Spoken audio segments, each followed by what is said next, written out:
Corona काल में परीक्षा को नहीं सारा देश में वितर्क चली यार भितर आज सुप्रीमकोर्ट विश्वविद्यालय शेष वर्ष परीक्षा हेबो बोली निष्पत्ति सुनाई।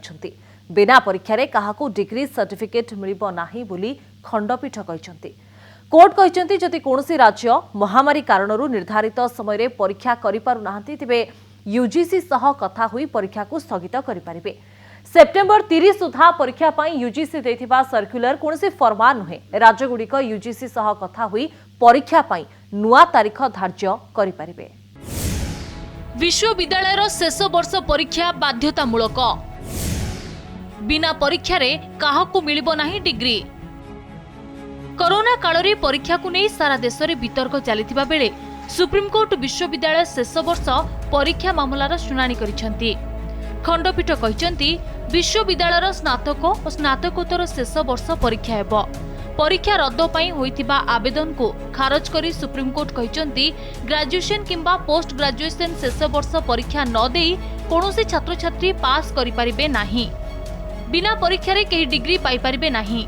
सेप्टेम्बर 30 तारीख सुधा विश्वविद्यालय शेष वर्ष परीक्षा कराई नेबा पई यूजीसी नैथिबा निष्पत्ति को कायम रखिछंती सुप्रीमकोर्ट। सुप्रीमकोर्ट कहते महामारी को आखिआगे रखी जो राज्यगुड़िक निर्धारित समय स्नातक और स्नातकोत्तर शेष वर्ष परीक्षा करने को चाहूना से राज्यगुड़िक यूजीसी को जनाई परीक्षा स्थगित करें। पर यूजीसी सह विचार विमर्श करी परीक्षा पाई नूतन तारीख धार्य करें।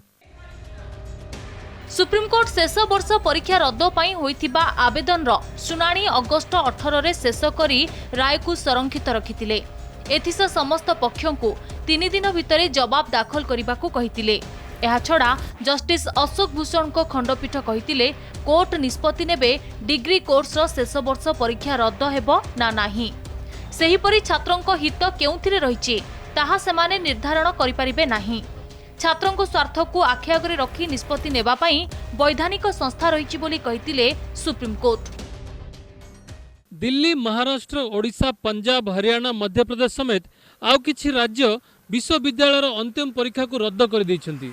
एबे शेष वर्षर परीक्षा न करी छात्र छात्री को डिग्री दिया जाय पारिबो नाही बोली यूजीसी नैथिबा निष्पत्ति को कायम रखिछि सुप्रीमकोर्ट। केंद्र सरकार और यूजीसी पक्षरु सुप्रीमकोर्ट रे अगस्ट 8 तारीख रे सॉलिसिटर जनरल तुषार मेहता कहिथिले डिग्री कोर्स रद्द करिबा निष्पत्ति राज्य सरकार नै पारिबे नाही। एही क्षमता केवल यूजीसी पाखरे रहिछि। पूर्वर यूनिवर्सिटी ग्रांट कमिशन बा यूजीसी जुलाई 6 तारीख रे सर्कुलर जारी करी सेप्टेम्बर 30 सुधा डिग्री कोर्स फाइनल एग्जाम करिबा को निर्देश देथिले। परीक्षा न हेले छात्र छात्री भविष्य विपद में पड़ पारे बोली कहिथिले यूजीसी। अन्यपटे महामारी समय रे परीक्षा हेले छात्र छात्री जीवन प्रति विपद थिबा दर्शाई सुप्रीमकोर्ट को द्वारस्थ होइतिले एकाधिक संगठन। ब्यूरो रिपोर्ट, कनक न्यूज।